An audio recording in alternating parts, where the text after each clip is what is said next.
Because of the following special broadcast, The Lucy Show and The Andy Griffith Show will not be presented this evening. Word Balloon is brought to you by the League of Word Balloon Listeners. If you like comic books, then you definitely like comic art. Visit comicartfans.com to see original comic artworks and custom drawings that people have collected and posted online.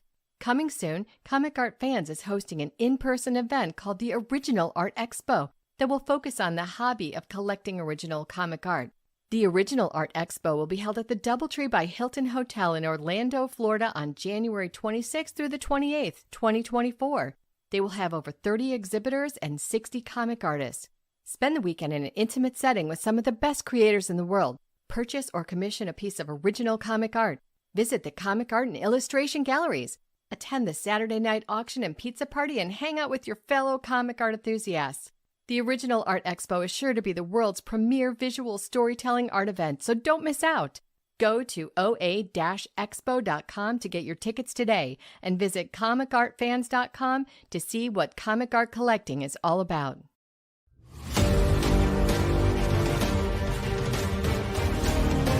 Hi, I'm Alex Ross. The two pieces are sort of a type. They're both kind of recreations of artwork that existed in the 90s. In fact, this piece here for the Avengers is in most ways a recreation or a tribute to George Perez's poster version from the mid-90s, where he did a shot that featured in it a figure of Captain America that was very similar to what I've done here, positioning of the Vision or positioning of Hawkeye, and I believe a few other elements are very similar to that piece, and it's consciously so. I was building off that inspiration, but I kind of refitted my design to fill out bigger shots of the figures so that I was making a wider composition and getting in a lot of the same characters, but still not quite as many as what George himself did, because George's thing was always to try and get in the maximum amount of content into pieces that he did.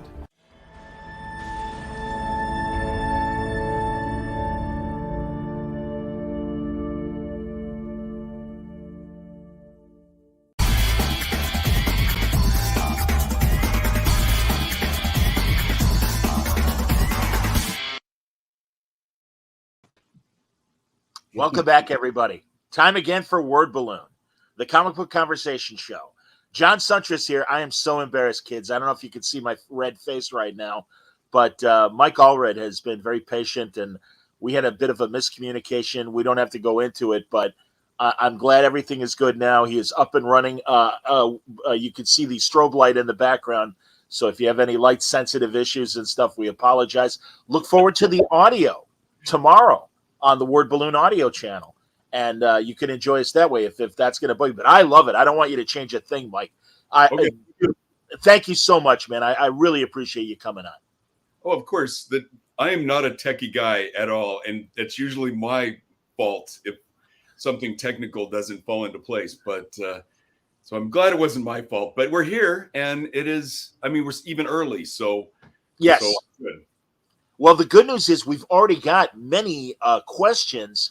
But one thing, as I was telling Mike off the air, I feel a special kinship because we're both former broadcasters. COVID pushed me off the air 2 years ago. I was with CBS Radio for a really long time here in Chicago. And I was thrilled to learn, by the way, excellent interview with Mike on cartoonist kayfabe.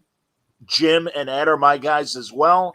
And there's no competition, nothing but love. But that was such a great interview. And that's when I learned that you have this broadcast background that you were doing before you got into comics full time. Tell me about that. Well, when I went in college, I was an art major. And as I went deeper into that, I became more and more concerned that I could make a living at it. And my childhood friend who lived across the street growing up, his dad owned the AM/FM station in Roseburg, Oregon. And so over the summers, I had started to do that a little bit. And they nurtured me with that, felt I had some talent there. And then the college had a radio station. And then I started thinking, well, I actually have a job I could move right into if I needed to, as opposed to an art career, which I had no idea how I could make money at it.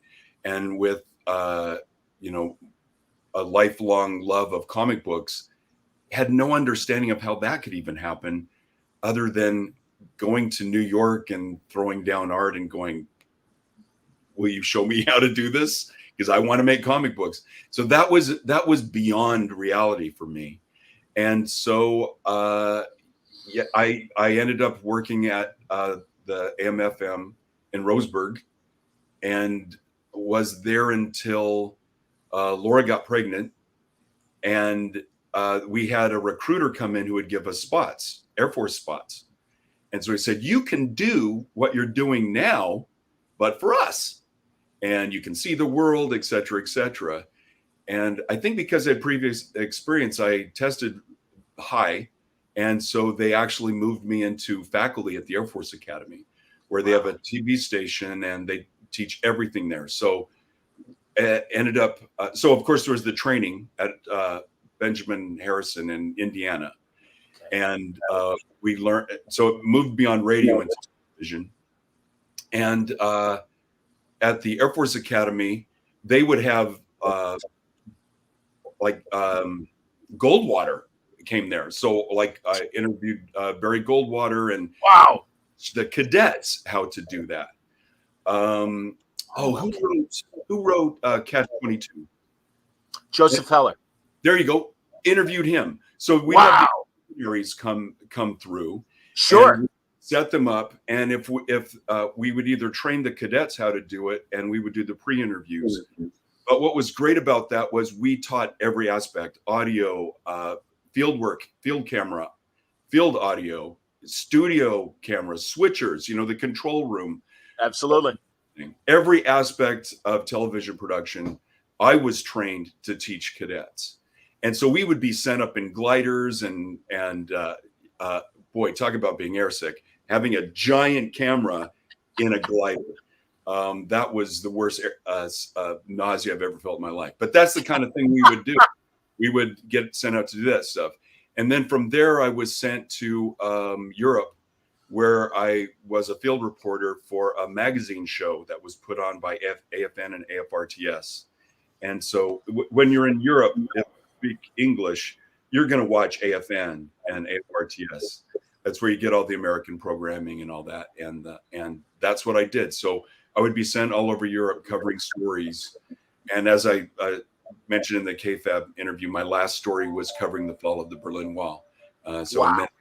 After the winter of '89, moved back to the States, and I've been doing comics full time ever since. That's incredible, man. Absolutely incredible. And I'm very envious that you got that experience of traveling the world and having those kinds of experiences. That's amazing. Was Tundra the first publisher that really took notice of you? Oh no, Slave Labor Graphics was. Actually, Renegade Press was. Denny Lubert. They published the original publishers of Cerberus. She was married to Dave Sim. And Flaming Carrot, massive Flaming Carrot fan. Bob Burton, sure. So I was doing Dead Air. It was a 4-issue series initially. And Denny was the only person to respond positively. And we actually went to LA and then she quit. But it had been previewed in Amazing Heroes, an old magazine that used to. Oh, yeah. Exist. Sure. And Yeah. because of that, Dan Vado of Slave Labor Graphics took notice of it, was interested in it.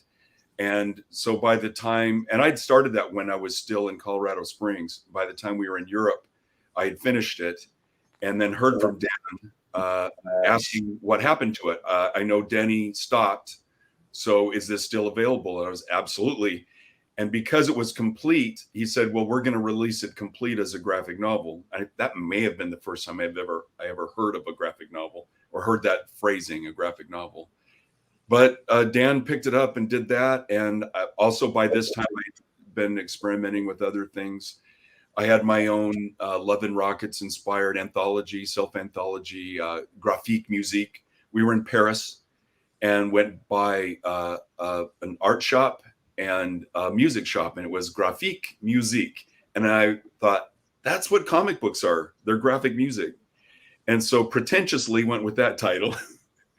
Did 3 issues of that with slave labor. And then when we got back to the States, in fact, what pulled the trigger on a full-time career was Steve Siegel, who a great writer who I had met in Colorado Springs because his dad had the same job I had at the Air Force Academy, and met him at a comic book, Pike Peak Books and Comics.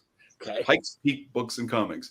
And my friend Charlie Custis, who was saw that I was an artist and I was drawing storyboards, he said, you should make comic books. Took me to the comic book store. Steve Siegel was signing his first book, Amazon Kafka, in the back. His second series was Amazon with Tim Sale. But here he was, my first comics professional, signing his first comic in the back of the store. Charlie introduced us. And Steve started to mentor me from that moment on. And I was a huge fan of Mr. X. And he said, if you like Mr. X, you'll love Love and Rockets, and turned me on to Love and Rockets. That changed my life. That's when I realized there are no rules. Follow your bliss. Do what you want to do. And I just jumped all in. And so I just started doing my own stuff, Dead Air, et cetera, and sending things out, trying to find a publisher. Rejection. One of the rejections I got was from Shelley Roberg from Kamiko, and Shelley Roberg married Philip Bond, became Shelley Bond. Yep. Now, in the meantime, so I go to Europe, still keep doing all this comic stuff for fun. It's always been for fun. And Steve said, hey, I sold us a series to Kamiko. And we had co-created an idea called Jaguar Stories. It was going to be a 12-issue series. Kamiko picked it up. And so I had 12 months of security. You know, it was going to be a page rate. And so talked with Laura. We got ties and threw in, moved back to the States. My favorite place in the world is Oregon. So we moved to Eugene, my favorite town in the world, and thought everything was going good, but then found out Kamiko was going chapter 11, and we're just kind of buying up a bunch of assets to look good for chapter 11, apparently. Matt Wagner got caught into all this, and Matt was also in San Jose, and Dan turned him onto my stuff. Matt sent me a Mage postcard, phone number. I called him. I've gone through this before, so I'll try to keep this all brief. This is all great. Keep going. Well, the main thing to learn from this was don't throw in from the other side of the world on. But what it did though was actually make me scramble harder than I've ever scrambled in my life, and just start. Laura got a job managing a jewelry store. She became our breadwinner as I just kept producing. And Laura's she's my hero, my soulmate, my hero. If it wasn't for her, I would have had to scramble, get a job at a local TV station or something like that. But she was like, you know, you've got this going on. You've got this going on. Let's just keep moving ahead. And we went to every, I'd never even heard of a comic book convention, I don't think, before. And we went to Rick, who was moving to Oregon. He had been with Kamiko. And and by the way, Shelley was the editor on Jaguar Stories. So Shelley became my first editor ever. And but Bob Schreck was always generous with his time, explaining, you know, he was a marketing director, in fact, from Kamiko, and that's what he was hired as for Dark Horse. Later became my the first books he ever edited were mine and Frank Miller's at Dark Horse. So, and when that happened, we had our own Frank and I had our own marketing director and our own editor who was hands-on and just really made sure that everything was as good as it could be. But so jumping ahead with that, it's just important to note that because of all of these wonderful people and why I love this industry so much, there were always people, you know, it like just reaching out and being supportive. Matt Wagner turned Neil Gaiman onto my stuff, which got me onto Sandman. With Bob Schreck, we'd meet wonderful people like, well, people who used to work for EC Comics, like Al Williamson, and met Harvey Kurtzman for the first time at my very first Comic-Con. In fact, it was the last San Diego Comic-Con that was at the convention center before they moved into the new convention center, which is where it is now. And then Laura and I went to every San Diego Comic-Con every year for at least 10 years. So every year they would open another wall and it would get bigger and bigger and bigger. But the first show, it was just tiny. It was just one small section like you would see in a hotel ballroom or something. And it just went boom, boom, boom. And of course, now San Diego Comic-Con takes over all of San Diego, all of downtown, everything. It just bleeds into everything. But we got to see that growth year after year. And it was amazing. And met the Hernandez brothers at our first San Diego Comic-Con. Will Eisner. Well, we met Will Eisner in Germany for the first time, but we would see Will Eisner every year, and he would just see our progress, how we were doing, and everything. And he was the one guy that kept promising to do a pinup for me and never did. Oh man, yeah, and you've gotten so many great artists to do them over the years. It's phenomenal. Yeah, I pinch myself. And this, again, I love this business and how supportive, you know, your peers are. Everybody's a fan. And that's what's wonderful about it. We all want everybody to do good because we want to see their stuff. Like David Mazzucchelli, for instance, I wish he would come back full time with comics. Yeah. You know, some people just get pulled out of the biz. And it always breaks my heart when we lose folks like that. And that's why if I had the power to find the perfect situation to give David Mazzucchelli what he wants to do what he wants. Of course, he doesn't need me. If he decides I'm going to do a graphic novel, publishers are going to trip over themselves to publish it. But there are still artists that don't have that level of support that you will be a fan of, and you want to see them, you know, get something going because you're a fan. Everybody's so great in that way, and that's any success that I've enjoyed has been because of that. These people that have just been there to just, you know, push us along and nurture us and help us do what we can to get better and reach more success. And so that's why I've been as fortunate as I've been.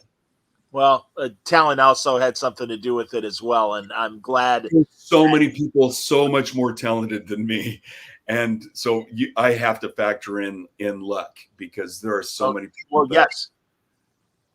But thank you. I appreciate that. And so grateful for the people that do think that I'm worth buying my stuff. I couldn't be in this super cool studio if it wasn't for the people that buy our comics. So very, very, very grateful. Well, you wear your interests on your sleeve, and I love that you've got all the action figures and you know, yeah, I'm going to zoom in because I want to not only see the paraphernalia but also the jacket. I was very envious for kayfabe. You had your prisoner shirt on, and that's N1 Starfighter and a 1/6 scale N1 Starfighter that I built. This right here is a Jazz Inc. Millennium Falcon cockpit, 1/6 scale. There's Darth Vader's meditation chamber. There, I don't know if you can see it, but the Emperor's throne room is back there somewhere. Anyway, it's ridiculous. All along here are dioramas that I made. That's so great, man. Well, and you've got the talent to go further than the whole house because of Laura. Laura lets me. In fact, Laura loves all this stuff too. So you come to her house and you'll either be embarrassed for us or you'll really love it. That's outstanding. Hey, Allison Baker is watching. Thanks, Allison. I'm so glad you're watching. Allison. Mike is also one of the best humans on the planet. That's been what I've heard from our mutual friends like Shelley and Steve Siegel and Mike. Allison is a hero too. I mean, love her to pieces. She's done so many wonderful things for us. Again, it's the biz. It's packed with great people. And I love comics so much. And I love the people that make them even more. That's outstanding, man. A couple questions from the audience. The Vasic wants to know, was the Jaguar stories, or were they ever printed anywhere?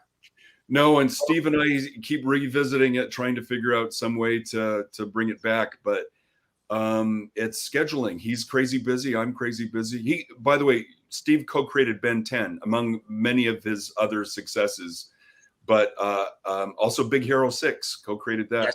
So Yes. Steve isn't waiting for me to throw some work at him, and vice versa. We're crazy busy, but Steve was that first guy that said, no, you need to do it like this, and gave me the guidance that I needed. And I mean, when Dead Air was, I don't even know why Dan published it, but I'm so glad that he did. You got to start somewhere. And Right. For me, it's always been, it's not good enough. The next one's got to be better. And this constant desire to improve and experiment. And it's what keeps me going. And why I want the thing I'm working on now to be the best thing I've ever done. I am so excited because I loved Superman Space Age. Thank your you. collaboration with Mark Russell. And as I understand it, you're in the midst of the Batman chapter between you and Mark. What's the title? Batman Dark Age. Dark Age. There we go. Yeah, man. Go from Space Age to Dark Age. And again, I think this is the best thing I've ever done. I can't wait for people to see it. And obviously, I'm a huge Batman fan. And this is my Batman. Of course, I threw everything in on the Batman 66 stuff and all my credit for Adam West and all those wonderful people.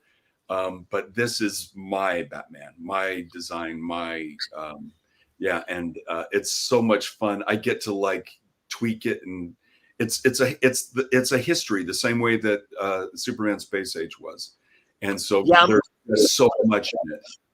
No, I'm really looking forward to it. I'm glad that Adam West got to see your version of Batman, and of course, doing the Batusi and all. That's fantastic. Oh, I can't even describe how wonderful and dream fulfilling all of that experience was. And he was such a vital person. When he passed away, it was shocking. I thought he would live well into his hundreds. Not for a second did he look his age. He always looked younger and behaved younger than, I never saw him walk slow or anything. It was like he was a superhero. I wish he was still around because so many wonderful, fun things have come. It wasn't that great, though. I mean, most of his career, he was just underappreciated. There'd be the cultists like me, but then all of a sudden the anniversary comes and all these books come out and the hot toys and it was so that the complete series on Blu-ray. It took so long for that stuff to become available commercially. And so he was able to see all that happen, at least, and got he got on the Walk of Fame, the Hollywood Walk of Fame. So, oh yeah, no, it was great that Seth MacFarlane really gave him a great third act. That he could really Mayor West. Yes, exactly, and that ability to see the comedy. I love Lookwell. That oh pilot. My gosh. Yeah, Conan O'Brien. There are always these people reaching out. A fellow broadcaster. I'm blanking on his name right now. Ralph Garman. Yes, yeah. Ralph Garman in L.A. Absolutely. Oh, he pushed for him all the time. As yes. But Lookwell, if folks need to just pause this, and Lookwell is somewhere on YouTube, I think. Oh yeah. Oh, absolutely. You'll find a decent copy of it, but it is hilarious. Totally, would have been a great series. It's a shame, and that's a shame. The vagrancies of broadcasting, the powers that be, will cancel something that if they only had a little more foresight would have been like an amazing show for him. No, I'm with you, man.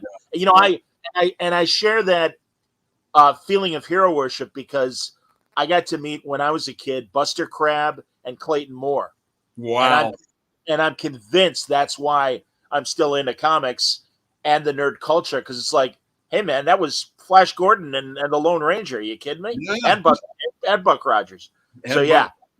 Was this when Clayton had to wear the sunglasses because they wouldn't let him mask?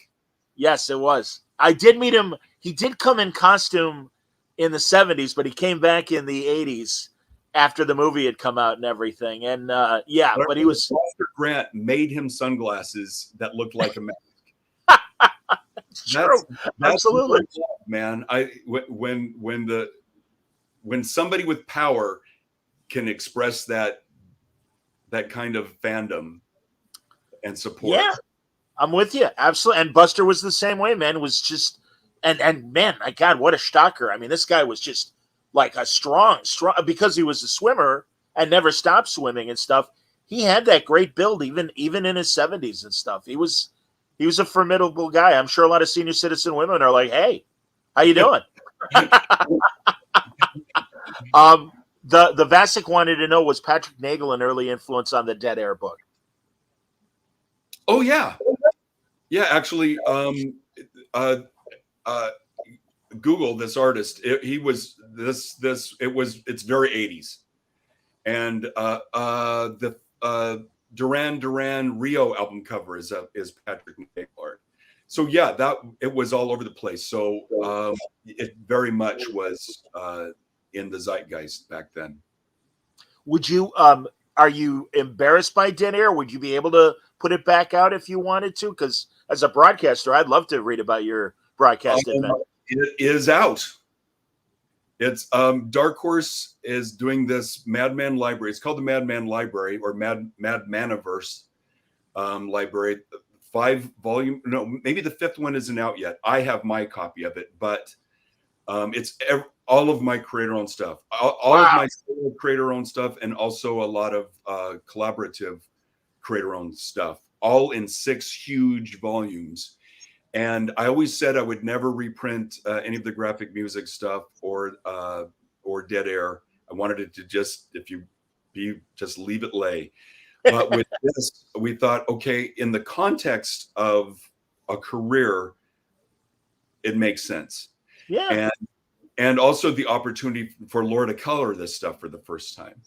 And so, yes, it's all in there. And the 6th volume, which is about to go to press, has all of graphic music and graphique music in it. That's amazing. I would love to have a conversation with Laura solo if she would be willing at some point. Well, I hope to meet her at a convention then, because I'm always worried about, especially for a first conversation, I don't want to do a pair of creators because I always feel like someone's going to get short shrifted in some way. And there's so much to talk to you about and everything, but go on. We did manage to squeeze her into an interview with Comics Experience, Brian Hibbs, who has this great on Divisadero in San Francisco. Look at the Comics Experience YouTube channel, and there is an interview with me, my older brother Lee, who is my guru with all things in my childhood love of comics, and Laura it's a Laura sandwich. She's in between us. That's you'll if nothing else, she's beautiful to look at. Greatest brain you've ever known. She's so brilliant and so inspiring. So if you want to at least see a little bit of this shy, wonderful person talk, go there. Understood. Will she be at LAX, the expo that's coming up at the end of January? Yes, she always appears with me at shows and events and signings and whatnot. But getting her on camera to do an interview is like pulling teeth. I understand. Jimmy Chung has always been really wonderful to me in every way except doing an interview. And I totally respect that. And I would never, hound anyone to do something if they don't really want to do it. And again, he's always been great to me at conventions. But it's like, don't worry, Jimmy, I'm not here to ask you. I'm just here to say hello. So I absolutely get it. All right. This isn't obviously the actual Gore Vidal, but he uses it as his persona online. Mr. Allred, enjoy your Red Rocket comics and the marvelous rock and roll history you've incorporated. I made a video about it on my channel discussing it. Marvelous Madness, sir. Oh, that's cool. So I guess look for Gore Vidal's YouTube channel, and you might see that. Dan wants to know, and this was going to be one of my questions as well, because I love X-Force, Ecstatic, and, of course, Excellent recently, you and Pete Milligan. Will we be getting more stories from you guys in the future? It's always possible. Never say never. but it took us so long to come back with the excellent, and we talked about doing that since we stopped Ecstatics. So if you look at the last issue of that and the first issue of Excellent, then time that out for the next one. All right. It's a similar thing. There's like there's so many creators to work with that we talk about. Like Dan Slott and I talk at least once a month, and we're always talking about what our next thing will be. Would love to work with Fraction again, but it's scheduling. You know, it's right place, right time. And right now, Mark Russell, who I'm just loving every second of working with, fellow Oregonian, we can actually go to each other's houses and talk. Same with Fraction; he's an Oregonian too. Yes. It's more convenient because you can hang out. Like when we were doing Superman Space Age, Mark and I walked around campus. We're just above the University of Oregon where they filmed Animal House, and I gave Mark an Animal House tour. And the whole time we're just like you'd go to a comic shop and talk to the other people there about comics. That's what Mark and I are doing. But in this case, we're talking about what we're going to do together. And when you're right there face to face talking, and we can bring up, oh, look at this book and listen to this record and let's watch this movie. You have a lot more opportunity to gel and, you know, flow into each other. And that's what I got going with Mark right now, and it's a blessing. Given both of your interests and work in action comedy, it was a match made in heaven. And I've had Mark on the show several times. I'm sure I will before the Batman book comes out to talk about that as well. So yeah, it doesn't surprise me, and I'm really glad you guys have been able to collaborate. And the same goes with Dan Slott, another fun guy that I've had on the show countless times. And he is so proud of your guys' run on Silver Surfer, and rightfully so. It really, again, the Captain Marvel, the original Captain Marvel, you know, with the green and white suit and the fin helmet. Sure. We did a short story with that, and this is the stuff you've been able to see. This stuff, when Dan calls me, it's like story time. I mean, he knows I wake up at noon. I work through the night. And so I'll get a phone call and I just stay in bed and listen. and I just hear all these wonderful stories. We're going to do this. And I'd love to see you do that. And I know this is something you'd like to draw. And what do you think of this? And every once in a while I'll chime in with something, but I'm pretty much just listening to these wonderful stories of all of these things that we want to do. And just hope that it happens, you know, that the planets line up and we get to do these things together. Absolutely. Are you as much of a Doctor Who fan as Dan is? Because I know that was in his mind when he was writing the Silver Surfer stuff. I have to be honest, I'm not, which is weird because so much of my favorite stuff is from, like, I'm a huge Hammer horror fan.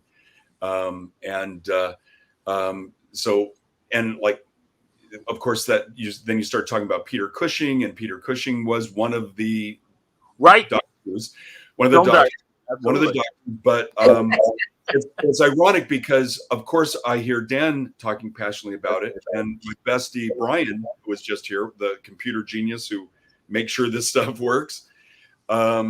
He's the biggest Doctor Who fan on the planet, except maybe his wife, Elizabeth, who has Doctor Who tattoos and stuff. So, and I married them. I officiated their wedding, and it was I stood in front of a full-size TARDIS. That's great. Doctor Who is all around me, and I've seen a lot of it and like a lot of it. But then my other bestie, Professor Benjamin Saunders, who is I know Ben. Okay, great instructor and a great lover of a great appreciator of comics. And I'm really glad he's in the academic world, carrying the water for comics. He's also a massive Doctor Who fan. Oh, and by the way, I'm a huge Prisoner fan, which was discussed on the Kayfabe interview. So that I never had that in. I never saw Doctor Who until the David Tennant stuff. That was the first time that it became available to me, and loved that. I loved the David Tennant Who. So, but just to talk about Ben a little bit more, there's this. He's the best curator of comic book art. He did an EC Comics exhibit here at the University of Oregon. Did a Charles Schultz exhibit. Wow. Did a history of the superhero exhibit where you even had Hal Foster, not a superhero, but a giant Prince Valiant page. Oh God, and yeah. Curated this traveling Marvel exhibit, which has been going around the world. Just left or is about to leave Portland. It's been Pittsburgh. I mean, it's been all over. It's amazing. There's all these interactive exhibits, but so I get to have in this exhibit, you'll see the John Buscema Silver Surfer #1 cover art next to my Silver Surfer #1 cover art. Oh, that's great. That's excellent. Oh, hilarious. Like, again, I'm covered with bruises from pinching myself. But that's Ben. Benjamin Saunders. He's also wrote these great Marvel series books. So look him up. He's just one of the best.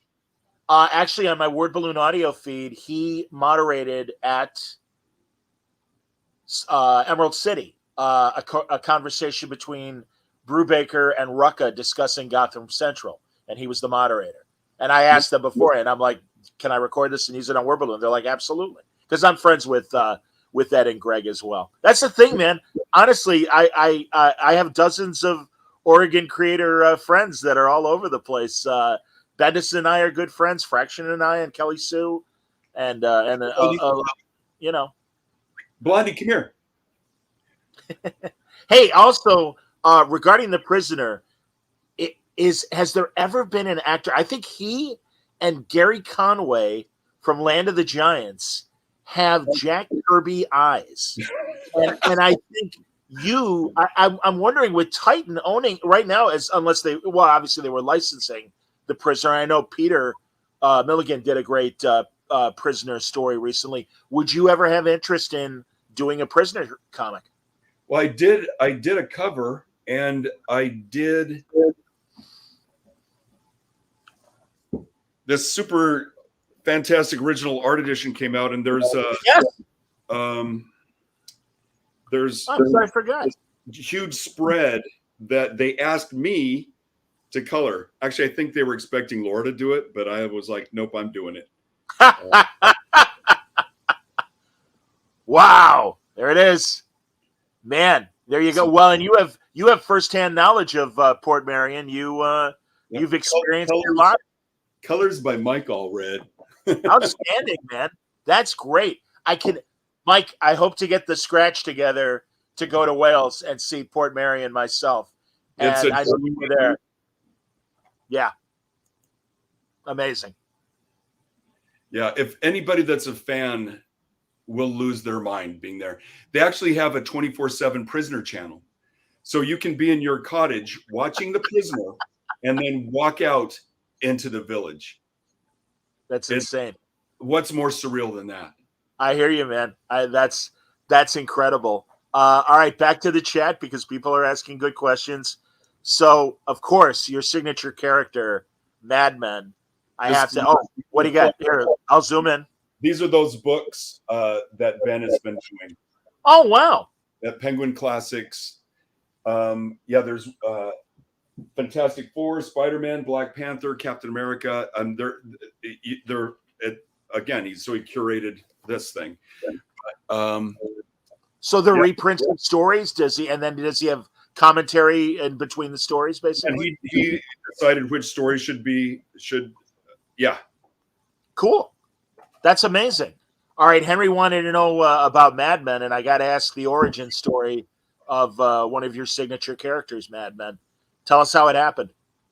Well, doing graphic music, I had a short story called For the Record, which was about this character I came up with named Frank Einstein. So you can guess who inspired that.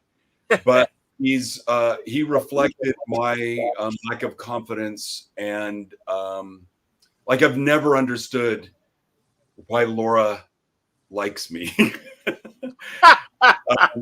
She's just the most beautiful creation ever to me in my eyes and in my heart, and that she was ever even attracted to me at all is one of the great miracles of my life. And I've never felt worthy of her, and I struggle through my life to make sure that somehow I am worthy of her. And this lack, this self-esteem problem is reflected in this story. And it was published in an anthology called Creatures of the Id, which there are 3 stories. The 2 other stories were written by Jeffrey Lang, and I drew all of them. And my buddy Bernie Moreau, who created the Jam, he inked them all. And then we did a wraparound painting together. I drew it and Bernie painted it. Simultaneously, I introduced Frank Einstein in graphic music.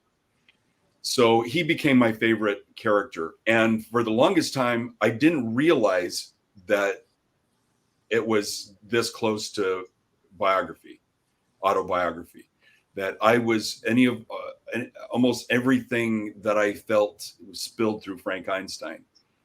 I recognize it now, but subconsciously this went on for quite a while until I realized, wow, I'm Frank Einstein. But when we have 3 kids, 2 boys, and then a daughter, and she was a miracle baby, and so she's a few years younger than the boys. They're just a couple years apart. So when they became school age, they wanted to show their kids what their dad did for a living, and I was kind of concerned because it was very esoteric, edgy stuff. And with that, I thought, you know what? I'm still a huge fan of the stuff that I loved as a kid. I'd kind of like to do what I did as a kid. And so I kind of threw everything I loved into a blender and came up with Madman, and which was really as simple as throwing a costume on my favorite character, which was Frank Einstein. And that's really as simple as it was.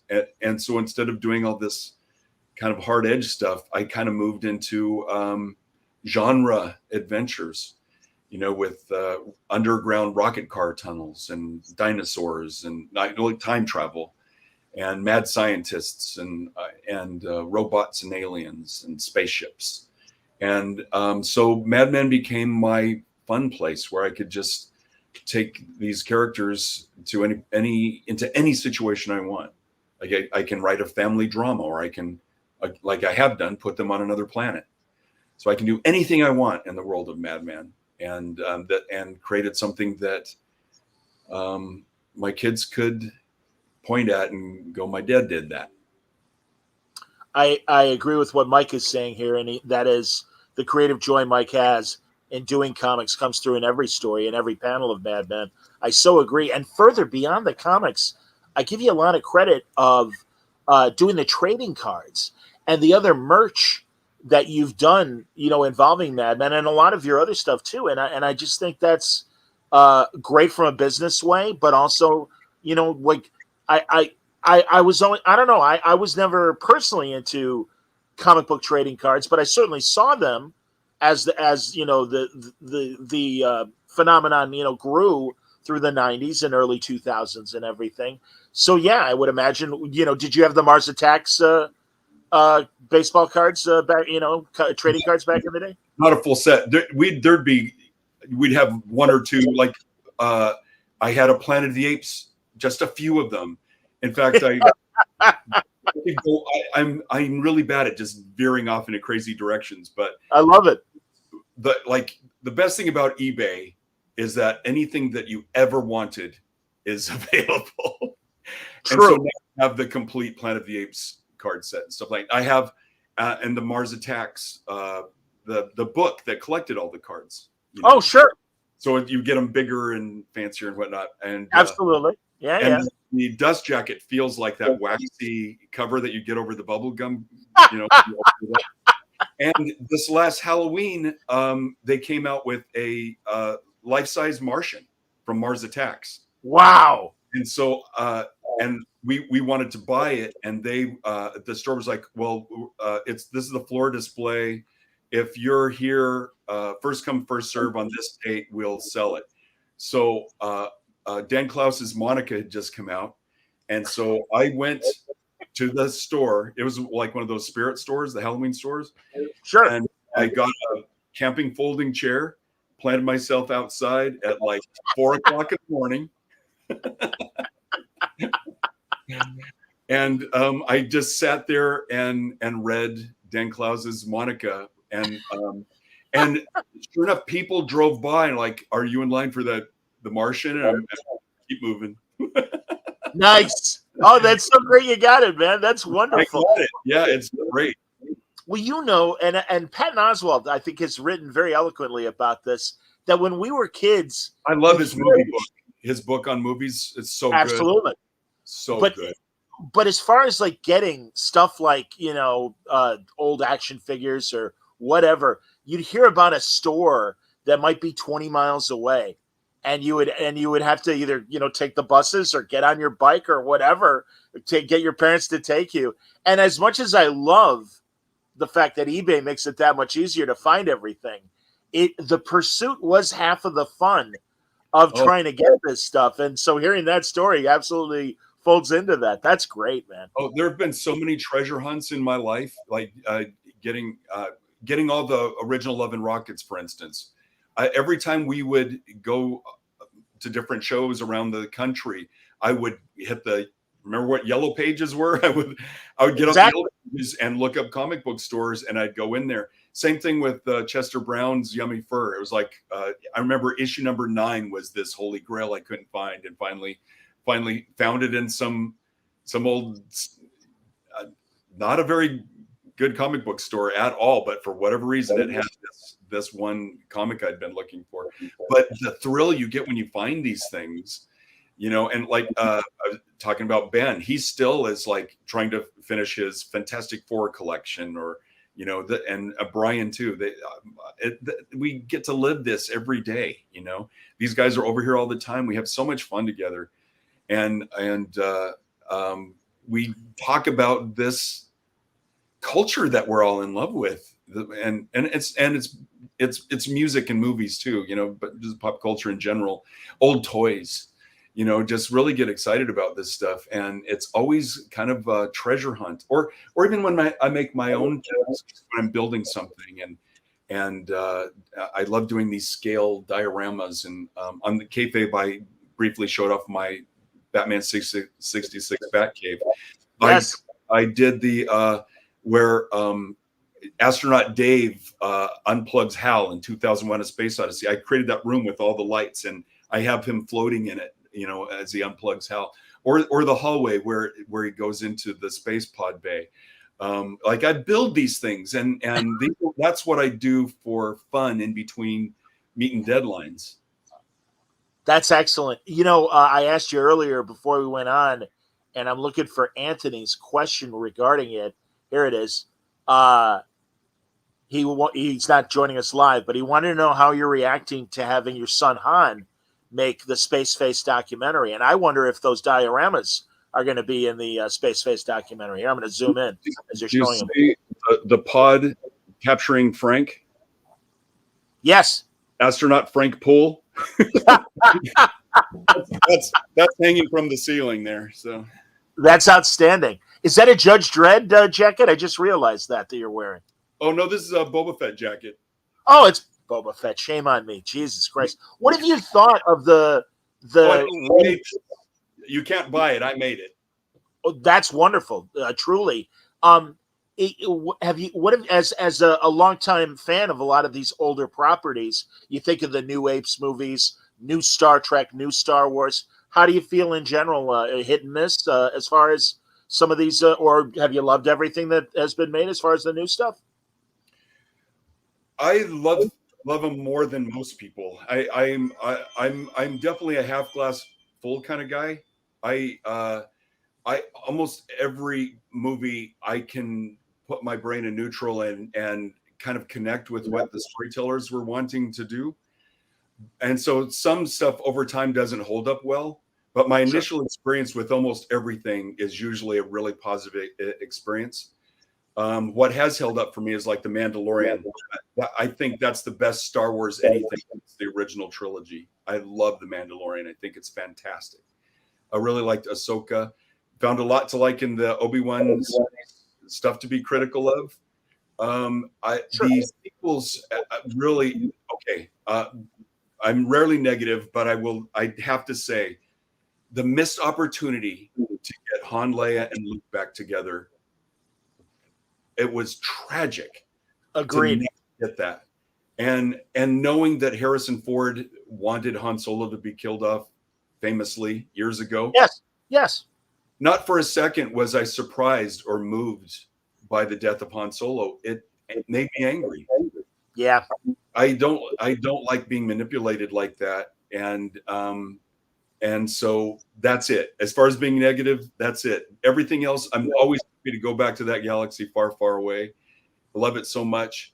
One of the things, Laura and I have this strange bond. It's really bizarre. If you look at our childhood photos, now she grew up 4 miles from Disneyland. I first 13 years of my life were in Roseburg, Oregon, and then got shipped off to Salt Lake City and then up past Park City to live on my stepdad's ranch. I say my stepdad's ranch because my mom married John Wayne.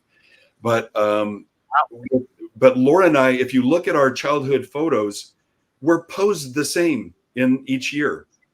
like age 4, we're both like this. Age 5, we're both like this. It's crazy. We both had a black baby tooth at the same tooth.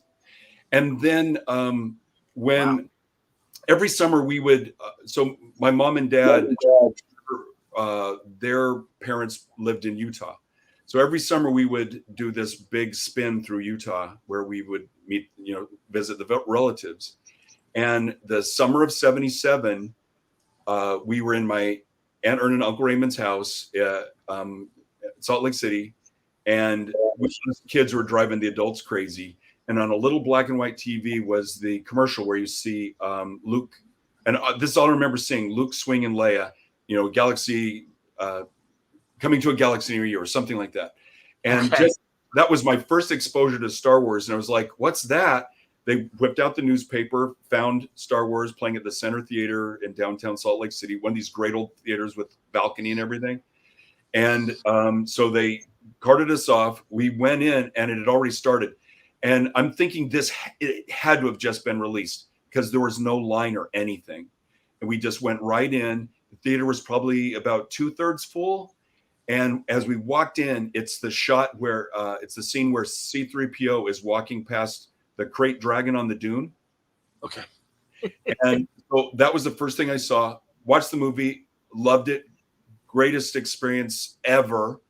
And came out. Dad was waiting for us. Please, please, please, please. Can we watch it again? And again, must have just been released because we were able to go right back in, no line or anything, and watch Star Wars from the beginning. And again, mind blown. Laura had the exact same experience in California. She went to Star Wars late and walked with C-3PO walking past the crate dragon skeleton on top of the dune. And so I have that tattooed on my arm. That's excellent. That's excellent. But that's like Laura and I, that and that and that. We're soulmates. You were made for each other. Absolutely, man. That's fantastic. That's Truly. Great. So where is Han with his documentary? He says he's like he expected to have it done by the first of the year. So I'm guessing he's on the last few weeks putting it together. He keeps finding all these weird things to like he got the software that Peter Jackson used for the Beatles to polish old footage up and stuff. Wonderful. So he's doing a lot of that now. And he showed me a clip of old family movies. Like we have these old Super 8 movies with me and my brother Lee running around the front yard in Batman suits because neither of us that's great. Robin. We're both Batman. And he's able to show me how this has been polished up. It's pretty impressive stuff. So it's super state of the art. He's doing things, transitional techniques and stuff, which I've never seen before. But yeah, he's wrapping it up right now. I think he'll have it all done very soon. And I don't know how. I think the Kickstarter people will get theirs before it's even shown in theaters or anything. Before he even gets a distribution deal, he's going to honor those commitments and just get these out to the people that supported it right away. So they'll get it first. But I'm guessing really soon. I'm super excited to see it. I'm not allowed to see. He just shows me little bits of it. But I've heard from a lot of my friends and peers who he's interviewed and heard what they've discussed, and it's the most unique twist. I think it's about life. It's not about me, and it's not even about comics. Of course, I'm the doorway into this world, and then the people he's interviewing are creators as well, filmmakers and comic book writers and artists, but he's asking them these very existential questions that we all have in common. And the things that, like, what do we believe? What do we not believe? What and why? And what's important to us? So I'm really curious to see how he puts it all together, because it just feels very immense and life affirming. That's great, man. No, I'm really excited to see it. Like I said, Shelley told me about it last year, and I've kind of hoped to hear more progress. So it's great that he's close to getting it done. And also using that Peter Jackson software. I know I've got a documentary I'm working on and using the same software to clean up some audio. That's what a godsend that whoever created that. I mean, thankfully, everybody, there's a positive thing that AI kind of technology has come up with. So it's been a while, but at least we found one good thing that it's helping us with. Yeah. So have you seen any evidence of AI use of your art in any way? Your art is so distinctive. I have. Somebody put a Batman page together that obviously used samples of my work to build it. Yeah, I'm not comfortable with it. Sure. Here's the thing. I don't want to deprive anybody of wherever their creativity takes them, but we really do need to be careful about what we take from. And I've done these pop art paintings, and so this goes way back, well before any discussions about AI. But Roy Lichtenstein, a famous pop art artist, made a fortune taking panels from comic books and blowing them up into big paintings, never attributing the original art. That's right. And whereas I look at this pop art and it looks amazing, it's fun to look at, and I love the homage it's playing to the art form, but I don't like the way it went about it, and for the original creators to not benefit from it. So I make my own pop art paintings of my own stuff, and that two of my huge paintings are going to be at the Original Art Expo, which is I think we need to be talking about it. I was going to promote it, and I'm glad you're talking about it. You keep going, Mike. I'm super excited about it. Bill Cox, comic art fans who first approached me about it, it just was a no-brainer. Here's a show that's about original art. It's about the artists. Now, as I talked about how we experienced San Diego Comic-Con, and those first few years, it was only ever about comic books. And then, of course, licensed toys and whatnot. But then Hollywood realized, hey, we can promote that. And that's great. I want to see big movie stars and whatnot promoting their genre-related works. But you slowly started to see the actual artists and Artist Alley just kind of get pushed aside. And so here's a show where it is about the artists. It is about the art. And the fact that it's in Orlando, where it's this amazing playground, I'd love to see a similar show in Anaheim, where you can just go. One of the main thing I miss about those early shows is how much time we had and how easy it was to get together with our friends in the business. When we would first start out, sometimes that's the only. I was sent to a show in Barcelona, and we actually had all our meals together with the other guests. So I'd be there with Charles Burns and Craig Thompson. Our dinner will be here, lunch will be here at this time, and so we'd get together constantly. Peter Milligan was at that show, Paul Pope, so we're all like hanging out, and I miss that. So so many of our friends are going to be at this show, and I'm hoping I'll be hanging out at Disney World and Universal Studios together, riding the Tron ride together and stuff. I'm really hoping, and if not, at least I know that we're going to be in a smaller area, in a smaller group, where we're going to get to have some quality time together. And this auction where we're going to have our art get popped up there. Every artist has got a piece that's up on this auction. So it's going to be a blast. I think it's brilliant. I'm going to remind everybody the details. That's the OA Expo happening January 26th through the 28th in Orlando. It's going to be at the hotel that's right there across the street from Universal Studios. And no, it's going to be a great happening. And as Mike says, a great auction. Look at that dog. Adorable dog. But a great auction and drink and draw as well. And Frankenweenie. What's that? It's Frankenweenie. Frankenweenie. How you doing, man? Blondie. Okay, Blondie, go away. Go away. That's excellent, man. No, it's gonna be a great happening at the end of January in Orlando, and it sounds like a regular comic convention. It really isn't. It's really an opportunity to buy a lot of original art. Heritage is going to be down there among other art dealers and sponsors, and well over 40 artists of great note. I'll name a few people, of course.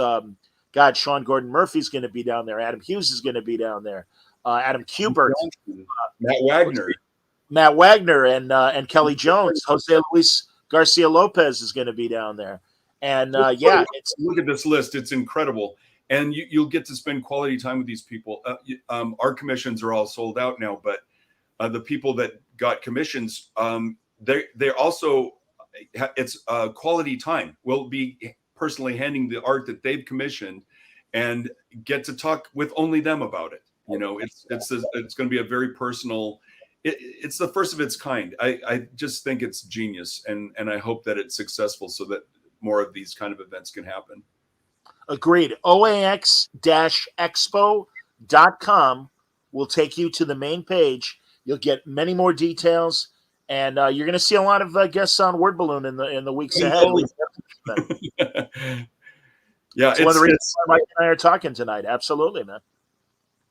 So, no, I'm excited, man. And yeah, if you have again, I think it's a great happening, and if you can grab a ticket, I would recommend it. Another great show in Connecticut later in the year, Terrificon. Mitch Halleck saying he loved your recent Superman book. I agree. Yeah, we got to wait for that. I'm not sure the schedule's going to work out, but always happy to be asked, and definitely somewhere where we'd like to go. So Laura and I've been talking about it right now, but yeah, I hope everybody does well with these shows. I just love them so much. There's nothing better than to meet the people that inspire you, and the people that support you, who make your dreams come true by enjoying the creations that we spill our hearts and souls into. It's so gratifying to be able to just say thank you with a signature and a hello,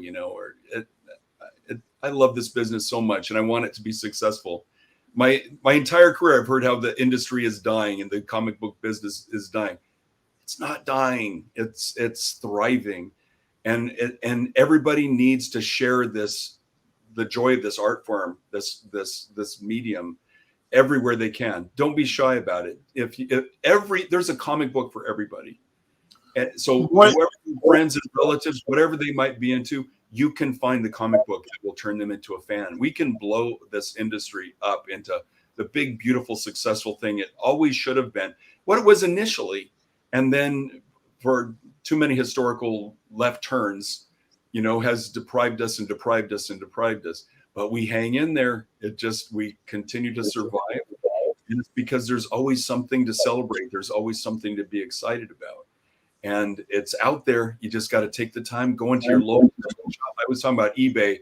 But man, go to your local comic shop and support them any way you can. Even if it's some little dumpy place, that's somebody that loves comic books. They're there because they sell comics because they love comic books. Go in there and make them more successful so it can grow and thrive and get redecorated and, you know, renovated and turn into a chain. You know, it can happen. So please support your local comic books stores. And like I said, there's a comic book for everybody. Just make these love matches happen.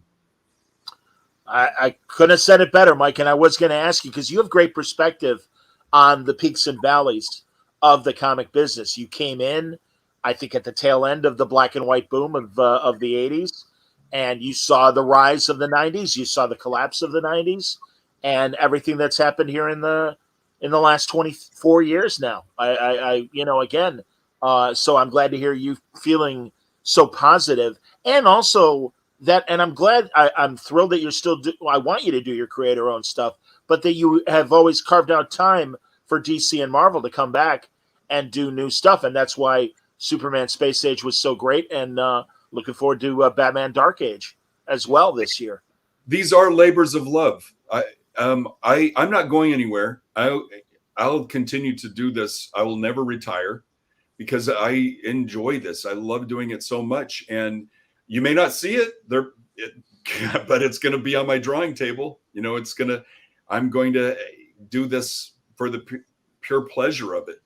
But hopefully there will always be a thriving, healthy industry to support it and to get it published and to get it out there into the hands of the people that enjoy what we do. That's great, man. And again, that's why the local stores and shows like OAX coming up at the end of January, I think, are great for the hobby, and great that everyone is participating as far as creatives like yourself. So that means a lot. Again, remind me, the Dark Horse collection of your the omnibus, is it the Mike Allred Library? Is that what it's called? Madman Library. Madman Library. Excuse me. Oh, he's grabbing one. Excellent. I will zoom in and we will enjoy one of these covers. Man, so much great stuff in here. And also, just, I love the idea that Mike over the years got to do so many creators doing Madmen and doing a special drawings for him. Look at that. All right, he's got one in his hand there. There's nice. Volume 4. And Volume 5, which, if it's not in stores yet, it should be very soon. Outstanding. And this is the one with Dead Air colored in it. So there's... yay! Man, I can't wait. All right, I'm gonna have to pick that up. I wanna read. I want to read it. We did with Bernie Moreau. That was a one shot we did for Marvel had an imprint called Epic, so we owned that. And then there's more Madman comics and Crash Metro and the Star Squad, It Girl. So you get excellent! I love It Girl. Yeah, it's packed. Each one of these, like, what is there, like 1,000 pages or something? Oh, and every single pinup ever. Excellent! So, wow. Those are all in there too. So you get your Frazetta and Kirby and Toth and Dave Stevens, and they're all in there. Yeah. That's so great, Mike. And I'm so glad you got to meet so many of these people that influenced you and get direct feedback. I point people to the Cartoonist Kayfabe interview. I know I don't want to double what the guys do, what Jim and Ed do. So I'm happy that we're having a unique conversation. To go back to some of these old anecdotes, but no, but they're great, man. So the crucial milestones that it set things in place. But well, as far as the pinups go, when we would go to these shows and we were hanging out with your fellow artists, and sometimes you're just sitting around, and we'll start drawing each other's characters and stuff, and that's kind of where that started. Richard Sala, this wonderful artist who was always so kind to us. Look at his art if you can. He passed away not that long ago, sadly, but he did the very first Madman, but he did a painting, this beautiful watercolor painting. His stuff is kind of Edward Gorey, Charles Adams-ish. Oh, wow. But a style all his own. And there was this Liquid Television, an MTV show that was an animation series. He Sure, I did remember. That's where Aeon Flux came from. Yeah, absolutely. Liquid exactly. TV. Richard did Invisible Hands. So Wow. Yeah. Wow. one thing. So he started that out, and so we put it on the back cover of the first Madman Adventures, the first full color series. And then from there, it was like, well, I'd have these other pieces, so let's put them on the back covers. And then I just kept getting more and more and more. And so it would take forever to get everybody on a back cover. That's where we came up with the card set. And then Dark Horse threw in and got helped make it this beautiful box and all this stuff. And then the gallery editions came out. So it just bum. And there's got to be over 200 of them at this point. And Wow. one of the keys was like a lot of the artists who I didn't know would even like my stuff, or once so many people, when they heard that Alex Totha did it or Frank Frazetta had done it, it's funny how that'll happen. You know, you get some key player. There's always somebody that somebody is a fan of, and they're like, "Oh, they did that? Well, of course, I want my piece in there too." So, it just kind of opened the floodgates, and just in all humility, I think it's the greatest collection of artists ever, on a single subject. But Yeah. of course, it's not just Madman; it's also the Atomics. But Oh, that's great. Oh, that's wonderful. Yeah. I've yet to see so many of this from so many different factions of our industry, of different genres and styles, in one place. Well, and so many historic creators that sadly aren't with us anymore, like Dave Stevens, like Toth, like Frazetta. God, somebody in the chat said, and if this is true, I'm heartbroken, and I'm only going to mention it because I wonder if you ever met him. Apparently, Simon Bisley maybe passed away from kidney failure. I'm hearing. I don't. Have you ever met? Did you ever meet Simon? Yes, wonderful guy. I hope that's not true. I mean, really, believe me, I'm of two minds. And as a broadcaster yourself, it's like, do you run with this, or is it a bad rumor? You know what I mean? Well, I only say that because it's happened recently. My lifelong favorite actor is Kurt Russell, because growing up he was always there. He was like Lost in Space, Yes. Gilligan's Island, Man from U.N.C.L.E., Daniel Boone. Like, absolutely, he's always there, and he never went away. He's one of these rare child. He's in his first movie was an Elvis movie at the World's Fair. He kicks Elvis in the chin. So he never went away. Child actor who moved into puberty and adulthood, and the Dexter Riley Disney movies, and then of course he plays Elvis in a John Carpenter directed movie. One of the best TV movies, absolutely, man. One of the funniest movies ever, Used Cars, early Robert. Yes. Might be the first Robert Zemeckis film. And then, of course, more with John Carpenter, Escape from New York and The Thing, and just on and on. And then Guardians of the Galaxy Volume 2 is like Eco, yeah. Oh my, man, yeah. Thank you, James Gunn. So and then the Tarantino movies. Absolutely.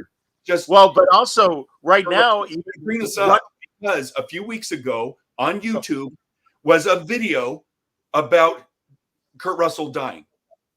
And shit. And then, of course, Matt Fraction, who you just talked to, who was a showrunner on Monarch. Yes. And so I'm with Matt Fraction in Portland, and he's showing me pictures of him with Kurt and Wyatt Russell and in a Godzilla series. I'm like, you've got to be kidding me. So anyway, this video comes on saying that Kurt Russell has passed away. And then it's a retrospective showing all the things he's done. And I go into Laura and I'm like, Laura, Kurt Russell just died. And she's going, no. And then I start searching to see, is anybody else saying this? And nobody was. And then shortly after that video got pulled. But for a good 4 hours, I was devastated. Sure.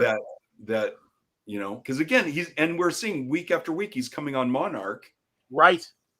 It was cruel. It was beyond cruel. It was evil. I so hear you, Mike. Absolutely, man. So Yeah, I'm hoping that Simon hasn't passed. And if he has, too young, man, too young. God, yes, absolutely, man. Geez, if people are throwing up some great Kurt Russell movies, Tango and Cash, of course, Computer Wore Tennis Shoes. No, I'm so with you, man. Did you see the Netflix documentary about Kurt's dad, The Battered Bastards of Baseball? Bing. And about Bing Russell from Bonanza. And I don't know about you, man, because again, watching the kayfabe thing, I heard you certainly participated in sports when you were a kid. I saw some of those Bing Russell instructional baseball films that he made for minor leaguers before he bought the minor league team. And we might have been denied an adult acting Kurt Russell career because he wanted to do baseball and was very serious about it. Yeah, he was doing it. But no, there's so many of his flicks that I've just loved. Soldier, which is kind of a Blade Runner spinoff kind of thing. But yes, Dark Blue, the cop movie. Philip Dick, Dark Blue. Wow, talk about dark. But yeah, man, Hateful Eight. He's the that's right. I forgot about Hateful Eight. I think he's one of the most underrated leading actors because, as I'm sure you know, Dark Blue sat on a shelf at whatever studio had it for like 2 years. Yeah. And then they finally put it out and everyone's like, this is an amazing movie. And it didn't do massively well at the box office. The critics ate it up. And it was another great Kurt Russell performance, man. Did anybody mention Stargate? It's like, of course, he's always there. I have a, I have a Snake Plissken figure back there.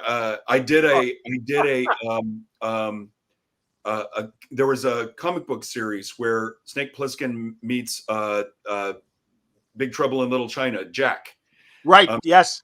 I did a cover with the two of them. It's one of the few covers that I kept the original art for. Usually I'm willing to sell most covers unless I keep my complete books, but I have it in our dining room with a Escape from New York poster. But that thing holds up. My God, yes. All on camera effects. You look at that and it's not one of the best horror movies. It's one of the best movies ever made. It's just a solid flick. I'm so with you, man. Absolutely. Kurt Russell. So enough about Kurt. Well, final word on my part about Kurt. Tone Rodriguez years ago did a Snake Plissken profile sketch for me, and nice. You can't see it, but it's on one of my walls here in the house and everything. No, it's he's amazing, and it's one of my favorite pieces of commission art I ever got. It's outstanding. So too funny. We were married the summer that the summer of 81 and 82. Look at the movies that came out in those years. It's mind blowing. But we were on our honeymoon and watched Escape from New York. So we Escape from New York and Raiders of the Lost Ark we saw on our honeymoon. I don't know if you saw it. It was on this past summer on the CW, and it was a 4-part documentary. Mark Altman, who's a really good, he's one of the Inglorious Treksperts, if you like Star Trek. But he made a documentary called 1982 Best Movie Year Ever. And he lays out all from the A-list movies that killed at the box office to some of the great cult movies of that period as well. And he lays out a very important case of back then studios were not afraid to roll the dice. For me, it's 81. Like for instance, the first Evil Dead was one of those years. I'm blanking on if it was 81 or 82. But so you're talking about the big blockbusters like E.T., right? But also the smaller films like Evil Dead that have not gone away. There's a lot of them in there. It's incredible that, and like Eddie Murphy's movie career started out with 48 Hours, for instance, in one of those years. Yep, you're right. The 81 and 82, I merged them all. Road Warrior, you merge them all. Blade Runner, Star Trek II, Wrath of Khan. That's right. Rocky 3, Tron.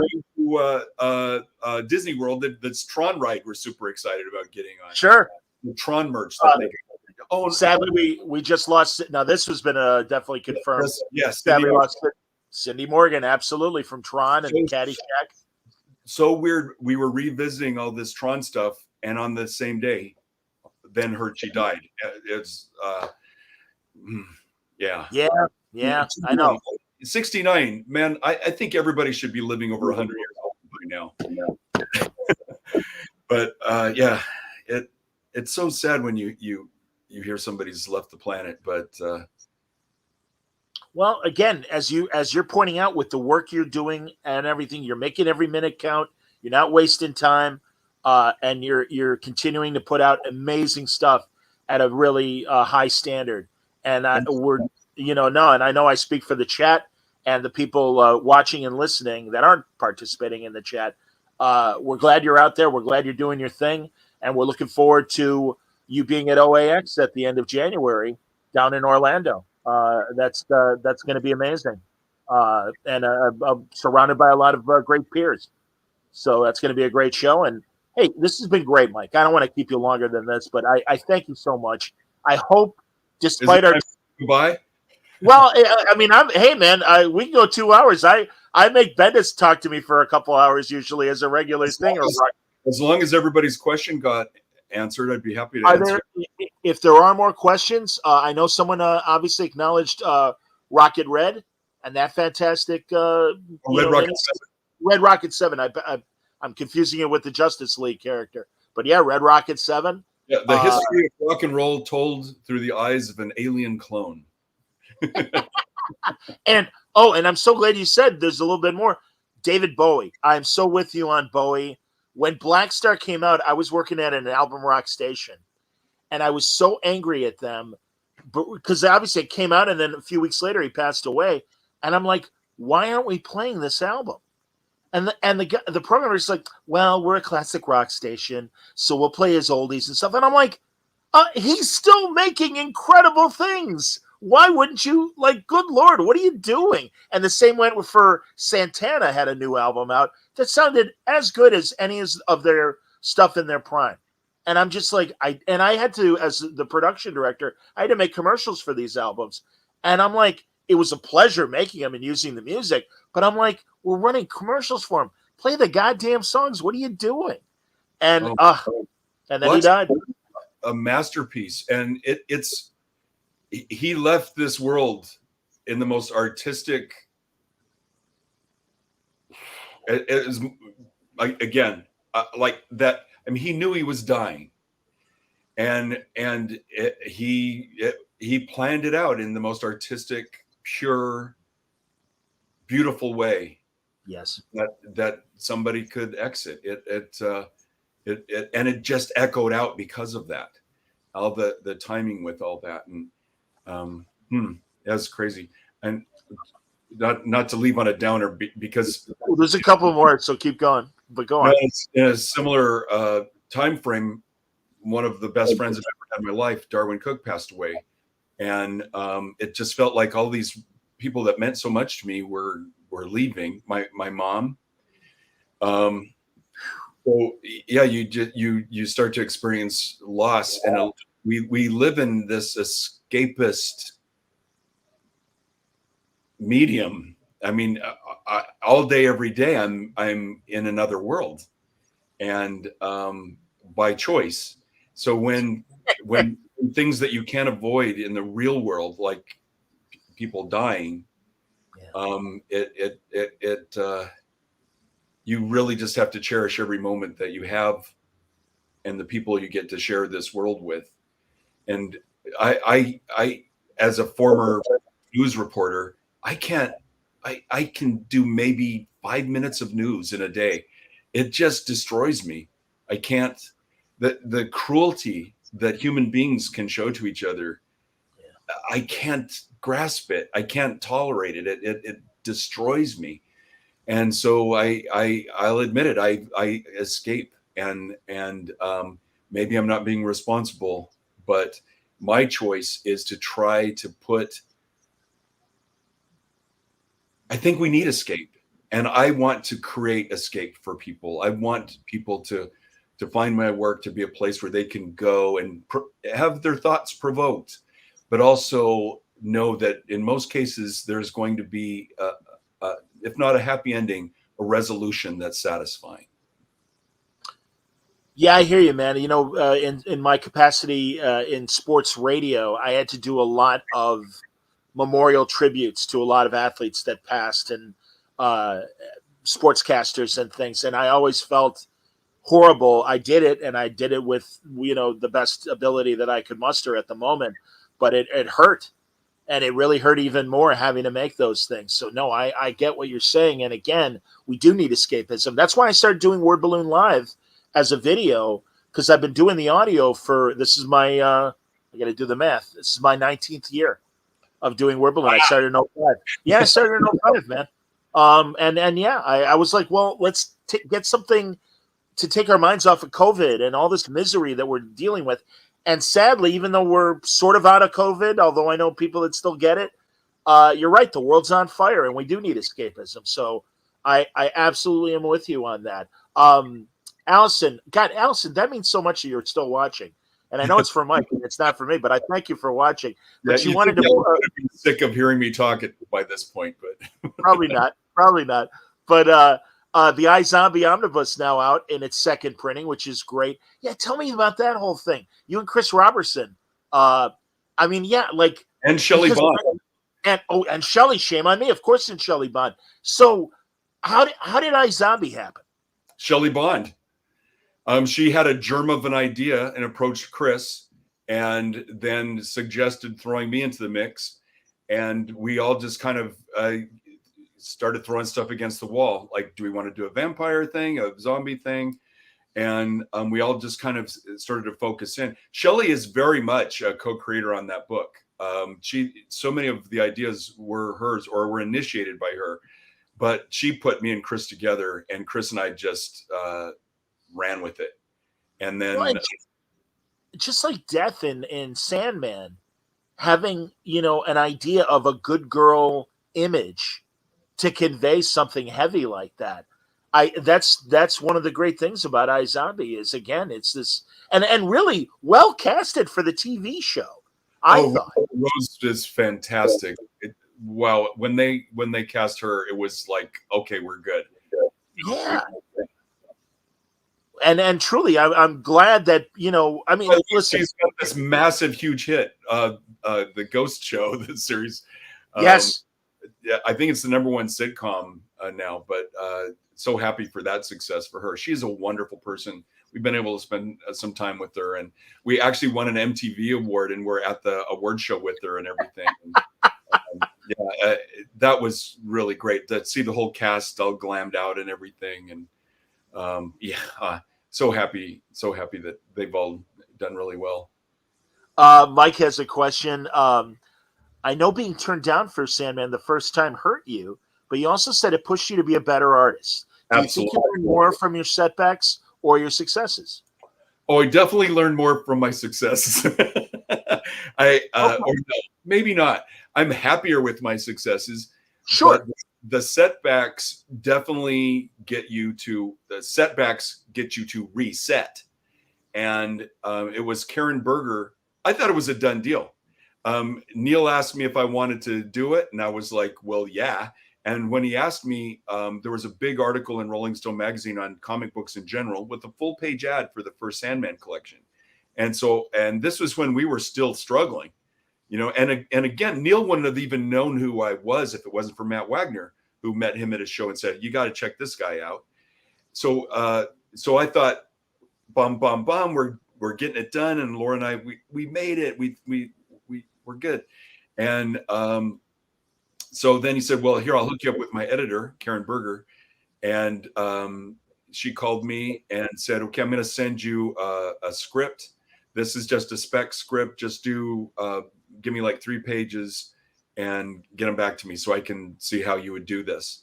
So I had the whole script. So I did like 4 or 5 pages and a painting over the weekend. I was all in. And so then I FedExed all this stuff to her. This is when you couldn't scan stuff, kids. This is you put it in a box. And then waited, nothing, waited, nothing. End of the week, I knew she'd received it. So at the end of the week, I called up, hey, did you get it? And she was like, yeah, I got it. Silence. And well, when do I start?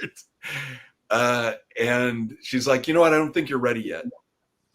And just took me out at the knees. And I seriously thought, okay, I gave it a go. This was my big chance, and it ain't happening.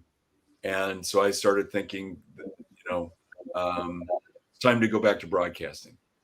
And but then, because of Laura, she's like, no, keep plugging away.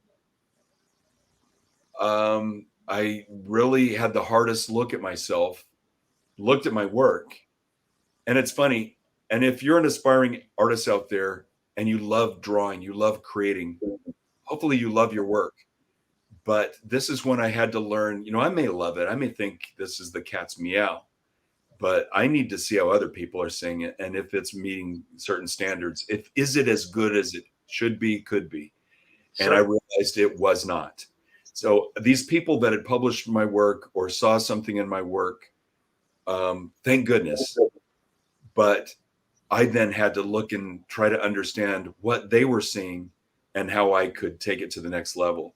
And it was because of Karen Berger that I did that. And I really bore down hard. And decided not to give it up, give it more.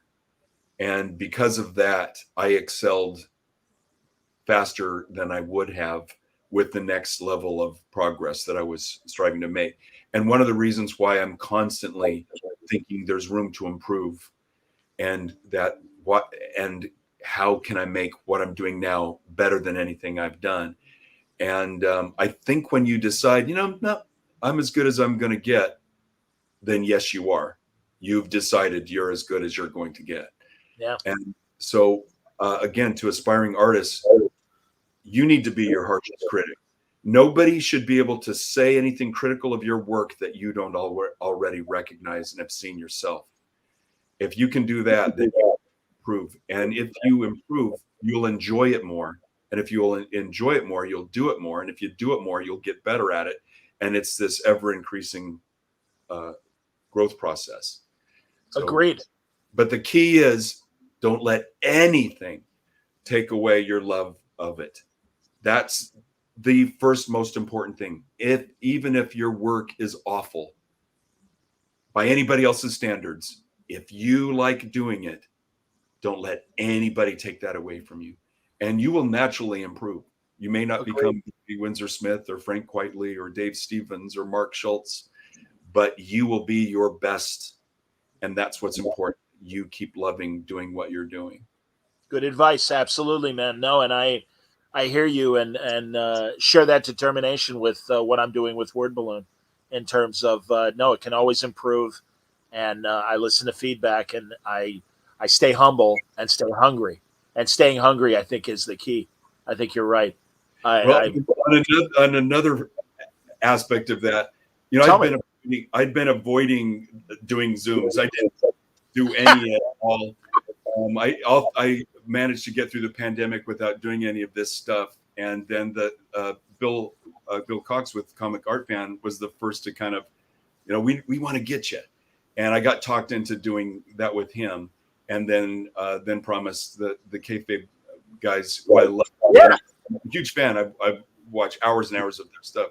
You're great. But I thought, well, if I'm going to do this, I'm going to make it fun. And so rather than just looking at this, I want to, you know, blow your eyeballs out with all kinds of other stuff to look at, so that at least it's there's something beyond. Otherwise, just call on the phone, right? But so I'm if I do more of these, I'm going to switch it up and always have it should be show and tell, right? You're an artist, so I'm going to show and tell. I'm going to have it's like elementary school again, and I'm going to make sure that there's stuff within reach to show off and keep it visually interesting to some respect. Here's 100%, man. What are you gonna pull out? There you go. my magic beanstalk, my spinner rack. Now, I told this story on Cartoonist Kayfabe. Do it. How those comics were my magic beans, and so just over here is that spinner rack that is my magic beanstalk. Well, and also I loved hearing about your brother Lee and your cousin Robin. Am I right that that between the two of them, with Lee it was comics and with Robin it was music, and again shared experience, man. We're in that same demographic, and thank God I had older cousins and older brothers and sisters that were in, getting into cool stuff, and it was like, or God, all the great 70s paperback reprints of Doc Savage and The Shadow. And you got those fantastic James Bama covers, and you got the Steranko Shadow covers, Yeah. You'd be at the drugstore, you're looking at the comics, and then over at the paperbacks, those James Bama covers, like, wow. So come cool. on. Yeah. And the Frazetta Conans, yes. Like, yowza, just such great stuff. And it was my dad who would take us to the movies, drop us off at matinees, or take us to movies itself. Like, second to Star Wars, seeing 2001: A Space Odyssey, my dad taking me to that and blowing my mind. Or just on TV. One of my earliest memories watching a movie on TV was A Hard Day's Night. Sure. Has remained my all-time favorite movie. Now here, great band, great music, but magically placed into this film that captures what it's like to be a Beatle, with Richard Lester, the perfect director at the perfect time to make this perfect film. And I can watch that movie over and over again. Same with the Marx Brothers. I just love the Marx Brothers. I never get tired of. They're always fun. Watch it over and over again. And Hard Day's Night, all-time favorite movie. Star Wars, all-time favorite. And Star Wars, the first one, all-time favorite movie-going experience. And I know you'll hear people say, oh, Empire Strikes Back is their favorite. That's the better film. No, it's not. But when Laura and I saw Empire Strikes Back, now keep in mind, we didn't know there was going to be a sequel to Star Wars. Right. And all of a sudden there's a sequel to Star Wars. We go to see it, and Han Solo gets put in carbonite, and they stop the movie. I know, man. I felt the same way. I'm like, what? and when you're a kid, we're what, 19? 3 years is forever. Like, I went from puberty to adulthood between the first film and the second film, and then I've got to wait 3 years to find out what happens to Han Solo. I'm with you, man. It's a lesser Beatle movie, but I will tell you regarding Help. I love Help. Well, when they're in the studio and they're singing "You're Gonna Lose That Girl," that is literally when I think in my little brain, I'm like, I want to be a broadcaster. I want to work in a studio, a recording studio, and that's what really, right on. I'm a huge fan. Somewhere back there are the Roger Moore and Sean Connery figures. They're back there somewhere. They're probably hidden. Okay, but that's cool. Help was the Beatles in a James Bond movie. Yes, absolutely, it was 100%. When they first go to their homes and the ladies are across the street, they want you to say hello, and they each go into their doors, and it's one big open apartment. Yes. John's got the submerged bed. George has grass around his bed. That is so all on the organ. Yeah, on the organ are comic books. Jimmy Olsen comic books are on the organ that Paul's playing. I love that movie so much. It's right up there with A Hard Day's Night for me. Well, A Hard Day's Night is a little more coherent story-wise. But Help is. Hard Day's Night is one of the perfect films that have ever been made. It's perfect. I absolutely agree with you. Turner Classic Movies just reran it last week. In fact, they had a big 1964 day. That's my birth year. So, I get it, man. I was able to get my feelings about Star Wars versus Empire Strikes Back. I'm getting real controversial here. I no, again, especially in real time when we saw it, it's like, what? Yeah. What? That's it? Yeah. No, the story's not over. What the hell? Now you can maybe watch it now and go, it's superior for this and these reasons. But for me, Star Wars is a perfect film.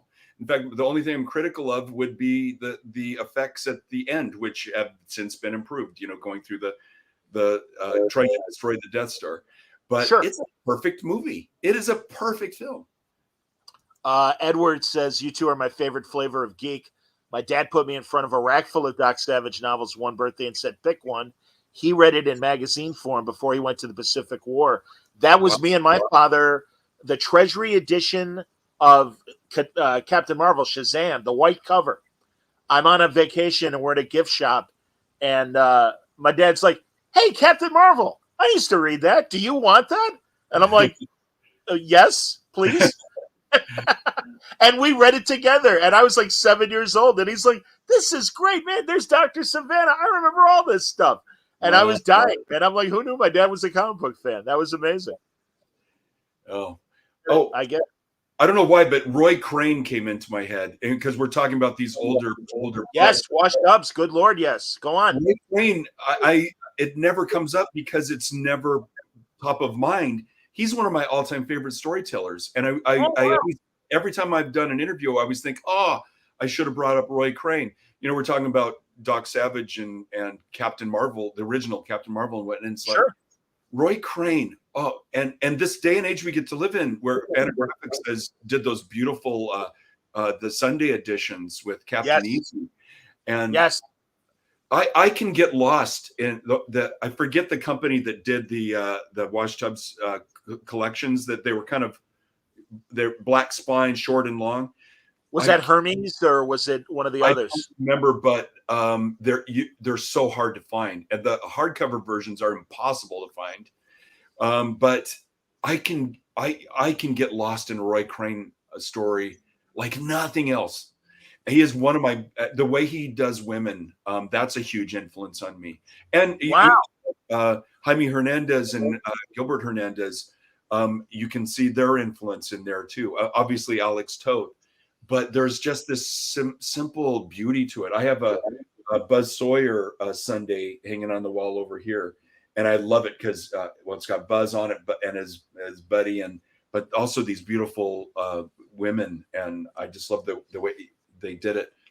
Anyway, I'm so glad I was finally able to mention Roy Crane at some point, and I wish it was more accessible. And the people that have recently done Buzz Sawyer collections and whatnot, any other publishers out there, please reprint the Wash Tubs stuff. It's so good. It's good, and it gets better and better and better and better, and you just get pulled into these wonderful stories. So please make those accessible. There are treasures just waiting to be discovered, and they need to be easier to find. I so agree with you, man, and not just Roy Crane, but the Al Williamson, Secret Agent X9, and Flash Gordon, Alex Raymond. Raymond, Rip Kirby. When IDW was reprinting all the Rip Kirby stuff, I so got into it. And Chris Somney and I always go crazy over, but we, the retro strips and everything. Yeah, man. And, I've had the pleasure of, now I'm blanking. Shame on me. The guy who took over the most recent Dick Tracy, Joe Staten. I talked to Joe Staten about Dick Tracy. I've talked to Max Allen Collins about Dick Tracy. And that was great stuff, man. No, the adventure strips, and the good humor strips too. And of course, then you get a guy who is still fascinating despite his creepiness and real shittiness, and that's Al Cap and Little Abner. And the guy was a genius cartoonist, but a miserable human being. I didn't know that. It's a great book. Dennis Kitchen co-wrote an autobiography, or not a biography of Al Cap, and there's some really we have all of the collections, the kitchen sink collections, and then of course the Frazetta ones too, which are gorgeous, but I never knew about his personal life. I'm a big Milt Caniff fan. Oh God, me too, man. yeah. So yeah, so we're talking about Chester Gould. We've talked about Charles Schultz, who anyway. Yeah, there's so much. None of this stuff should ever go away. Agreed. Like I've got the Spirit Library in front of me here, and I got to play the New Adventures. I got to do that. Yes, I remember. That was great, man. Absolutely, that was excellent. So did the story that I did with Mike Oming and Matt Brundage? He did the cover for our story, so I did finally get something from Will, but that's awesome. He kept promising me. No, I understand. What about Frank Robbins?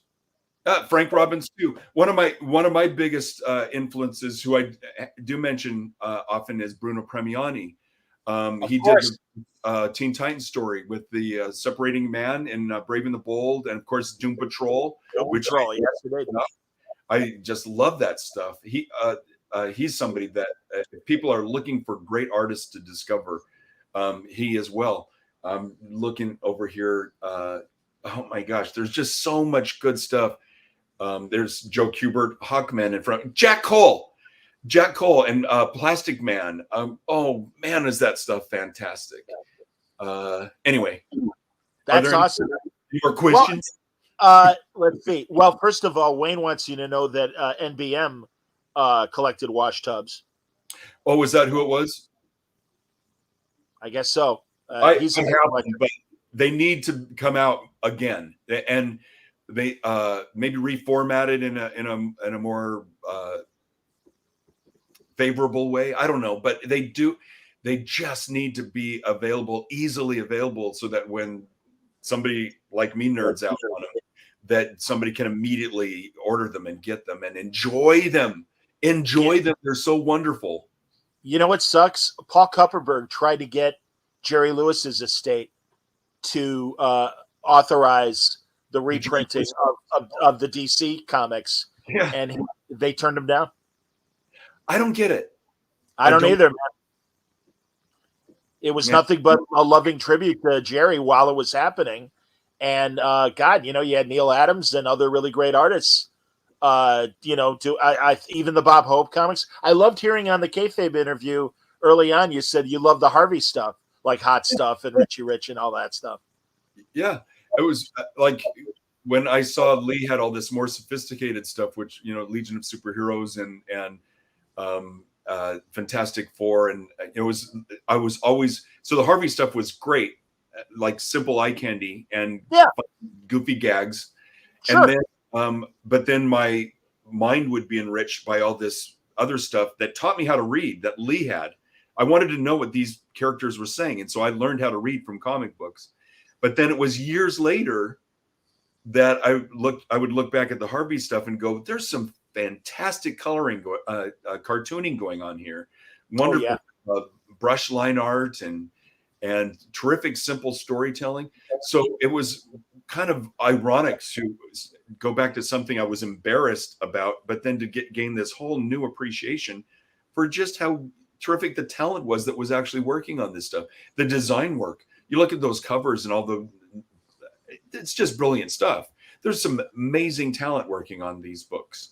And, absolutely. But it was for a certain age, which was me. It was for a kid. It was for my age. And then I graduated to the other stuff. So I like now looking back and that stuff. Dark Horse did these wonderful reprints of those books, the Caspers and Richie Riches. Yes. And you just get a sense of how wonderful this stuff is in this beautiful format. And to know that quality work was being given to kids back then. And I would like to see that happening now, because again, a comic for everybody, but maybe not for kids, for little kids. Well, again, the Jeff Smiths and the Renee Telgemeyers and them, they're kicking ass and doing great stuff for the kid audience and stuff. And, and again, it's, they're depending on the direct market comic shop, maybe they're carrying it, maybe they're not. They know their clientele best. But no, you're right about that. Absolutely. What drives me nuts about some of the haters that are out there right now in comics and are like, well, we need to get kids into the comics we like. No, let the kids find what they like and let them enjoy it. And eventually they might gravitate to the same comics that you like. But don't force them. Let them discover on their own what they like. And that's why Dogman and Captain Underpants and Wimpy Kid and all that stuff and Bone, these are great. Yeah. So all right, my last request from you, it's so at some point, because I love anytime you do the DC universe, the Marvel universe, etc. I don't think I've ever seen you do Ultra the Multi-Alien. And I would think that would be an easy Mike Allred, like, oh yeah, I should totally do it. Do you remember him? Ultra the I don't know. I don't know. Oh, okay. That's a 60s comic, and different parts of his body were different. Who was the publisher? It was DC. It was from DC. Yeah, DC's like the same time that they were doing Metamorpho and the like. By the way, your Wednesday's comics of Metamorpho, outstanding. Yeah, well, Neil Gaiman really threw down the gauntlet on that stuff. The periodic table and the Chutes and Ladders page, and Neil really threw some challenges at me. But boy, was that fun! Email has been unreliable for us, but I will send you an image of Ultra the Multi-Alien. Ultra the Multi-Alien. I might see it and go, oh yeah, but it doesn't ring a bell right now. No worries, that's fine. I mean, it was from that era of Strange Adventures and stuff, and Space Cabbie, and Adam Strange and things like that. I'm a sucker for any Adam Strange story, new or old. Do you remember Hero Illustrated magazine? Sure, I do. It was this beautiful competitor to Wizard, and a guy who worked on that book, Steve Smith. I haven't seen him in years. He did that, one of those big pushes that got Madman a lot of attention back in the day. Oh, that's great. Yeah. The fancy ash cannon stuff, which was a lot of people's first introduction.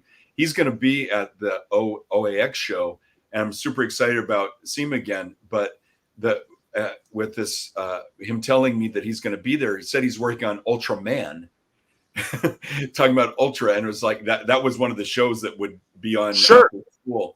And so I'm really curious to see exactly what he's doing with Ultraman, and can I play in that playground too? But yeah, wow! So many things were gifted to us after school because we'd get the syndicated stuff. So rather than where initially when you watched Batman, you had to wait for him to get out of the trap. In Station, you'd get to immediately see him get out of the trap. So that's true. Absolutely. No, those Johnny Sacco. You were talking about Land of the Giants because the actor looking like a Kirby character, Alex Ross tapped into that with his most recent Fantastic Four book. Yes, he did. Yeah. So that's the dude from Land of the Giants. I had both Alex on talking about it and Gary Conway. No, and it was man, he is still sharp as a tack. He was the original I Was a Teenage Frankenstein and How to Make a Monster, which is kind of the sequel, and had that horrible mask on and stuff. But he had great stories. I'll send you the link to the audio if you want to hear it, because he is still just amazingly razor sharp. I've been waiting. He promised me a part 2. It hasn't happened yet, but I hope to talk to him. But yeah, man, no. If I was a filmmaker, I would dig back to guys like him. I would write parts for these guys, Yes. And he's such an interesting guy and has had an amazing career, but he was so flattered and thrilled to be Reed Richards in Alex's comic. And he's like, hey, I got to make my Marvel. This is my Marvel movie as far as I'm concerned. And it's great, man. And yeah, that's the attitude that he took. No, he's incredible. In fact, I'm friends with Svengoolie. He's a good friend. No and I'm way. like, oh yeah. Well, he's a Chicago guy, another Chicago, and one of my radio broadcasting heroes and TV heroes as well. I'm like, if I were born at the same time, I probably would have been a competitor and wanted half the jobs that he had. Being in Chicago, do you get to see Alex Ross a lot? Yeah. Oh yeah. Oh no, we're friends. Sal and I are friends. Absolutely. He has roots to Oregon, so he's stayed in our house before, and we were desperately trying to get him to move here. I actually took him out and showed him houses. That's great. But I miss him. We use again, we don't do as many shows as we do. Neither does Alex. You'll see his play, he won't be there. You're right. I miss Alex. He's one of my favorite people, and I miss being able to hang out with him as much as we used to. he and Sal are making a Kingdom Come documentary, and they asked me to be one of the talking heads on it, which was a great compliment to me. Yeah. So I'm really no. He Alex has been incredibly gracious, and I've interviewed him a few times. And Sal, his art rep, is Sal Abenanti, is one of my good friends in comics and has been for years. So no, they're good. They're good guys. And yeah, unfortunately, as a broadcaster, I don't know if you ever needed to do anything like the auto show, but in Chicago we did. And I always say, if a comic book convention becomes as annoying as the auto show, then it's time to stop doing conventions. and that hasn't happened for me, but and I know it hasn't happened for you. But yeah, because it can be tedious if you're not in the right frame of mind. And with no disrespect to the fans that obviously love your work and want to see you and stuff, but and that's why my own frustrations having to do many auto shows over my broadcast career. I always tell Alex, I'm like, it's okay, I get it. I so get it. Is Mitch O'Connell Chicago? I don't know, Mitch. Oh, well, I asked because he did. So Alex, I drew a cover that then Alex painted, and then a pinup too. And I did that with Mitch O'Connell, but with Mitch, I sent him a Xerox of my pencils for the cover to Madman Comics #2. Was the second Dark Horse book. Now I mentioned that because I had the original art for my cover when I was with Alex Ross in Chicago one time, and we were at a diner or something, and we were waiting for food, and he was like, "Do you have anything to draw on?" And all I had was this drawing that I had made of my cover. It was, very detailed pencils, and so I gave him that to draw on the back of it, and in front of my eyes, with no reference or anything, drew a photorealistic picture of Frank Einstein, my character, poking at Ant-Man. It's one of the most amazing things I've ever seen because Alex just focused in on it and it looked like a photograph. He just detailed. You can see this. It's published it's in one of these books. Wonderful. And it's amazing to look at this pencil drawing, this detailed pencil drawing, and know that he didn't look at anything, nothing. He didn't look at a Madman comic. He didn't look at an Ant-Man comic. Right there, it all just spilled onto the paper in front of my eyes. I'd be like, what is Ant-Man? I'd bring out an Ant-Man comic, or I'd even bring out my own Madman comic. Now, where does the scene end? It was one of the most amazing things I've ever seen in my life, and I'll never forget it. It was exciting and inspiring. Hey, Laura, want to be on TV? Hi, Laura. I really love your coloring, and I'm sorry. I hope to meet you at a show sometime. Thank you. Well, we're going to be at Oregon Art Expo at the end of the month. We will wrap on that, and people were excited to hear Laura's voice for a second. Very nice. But indeed, you can see Mike and Laura, and they will be at the OA Expo happening the 26th through the 28th in Orlando. And damn it, is it the double? I forget the hotel. Shame on me. There you go. It is the DoubleTree. Excellent. Everybody go to oa.expo.com. And you'll hear all the creators that are going to be there, full details. If there are tickets still available, that's how to get them. I believe there are. So please check all that out and go see Mike and Laura. I envy you. I think it's going to be a great time, and I hope to be down there as well. I'm not sure yet. But, Mike, this has been great. I can't thank you enough, and I'm glad that we got through our technical difficulties, and you were incredible to come on.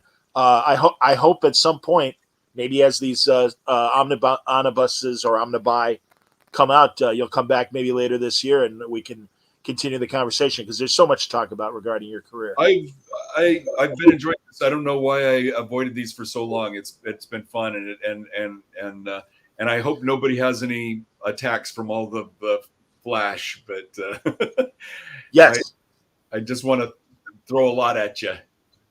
Indeed. There we go, man. Even Mark Wade popping in. Oh, Mark. He's so jealous of your Batcave. Of course he is. Thank you, Mark. Mark is one of the. I was in we were at a show and there was a trivia contest, and every single question, Mark was like, "Boop," and knew everything. I want my older brother Lee to meet Mark. These guys, their brains would just go shahong, shahong, shahong. Everything about everything in the history of comics. The Christmas season got away from us because we were talking about doing a Silver Bells Silver Age trivia where I'd open things up to the fans and see if they could stump Mark. But you're right, man. At conventions, that is one of the most fun things to watch. Oh. In fact, you'll appreciate this as we wrap up. I had Maria and George Newbern from the Justice League cartoon, Hawkgirl and Superman. And I'm like, is there a team up? There has to be something where it was just Hawkgirl and just Superman. And I could adapt whatever the comic script was and have them read it at a panel. So I email Mark within an hour. He's like, oh, yeah, DC Presents number 41, whatever it was. And sends me a digital copy of it. And it was great. And Jim Starlin wrote it and was at the convention as well. I'm like, you want to be on the panel? And he goes, John, that was like 40 plus years ago. I don't remember that goddamn story. Like, you're talking about talent that I would love to work with again. Mark is right up there, man, because one of my all-time favorite single issues I ever did was a Daredevil with Mark. And pure joy. And we went to Target, and there were cups with my Daredevil from the cover on the cups. It was like, oh wow, yeah. So Jesus, man. Obviously, I have no control over that, but that was a nice surprise, and so we grabbed a bunch of them. And so every time I go in there and grab that cup, I think of Mark Wade. Well, he says the feeling is mutual as far as the collaboration, and you knocked it out of the park. And yeah, I'm sure everyone that's watching and listening. There you go. Sooner than later, I promise. Yeah. Well, again, two of the best guys that evoke the spirit of the Silver Age, but make it their own and make it new with everything they do. Absolutely. Yourself and Wade, I would absolutely say that about. So yes, more. I mean, so put him on the bucket list as well as future collaborations. We'd all like to see him there. Right on. Absolutely. So, dude, thanks so much. Great conversation. Again, check out Mike and Laura at the OAX show coming up the 26th through the 28th at the Doubletree in Orlando, right across from the Universal theme park. And it's going to be a great show, man. Not just the Allreds, but so many others. Adam Hughes and Adam Kubert, Jose Luis Garcia Lopez, Sean Gordon Murphy. We mentioned earlier Kelly Jones and Jesus Christ, Grendel. Go to the list. Just go to the site and you'll look at all these amazing talents that are going to be in one place with few distractions that most Comic-Cons would throw at you. You'll get 100% quality time with your favorite artists. Absolutely true. So until next time, thanks a lot for watching, everybody. And everybody stay safe, stay happy, and stay healthy. I'm looking for my clothes. There's one.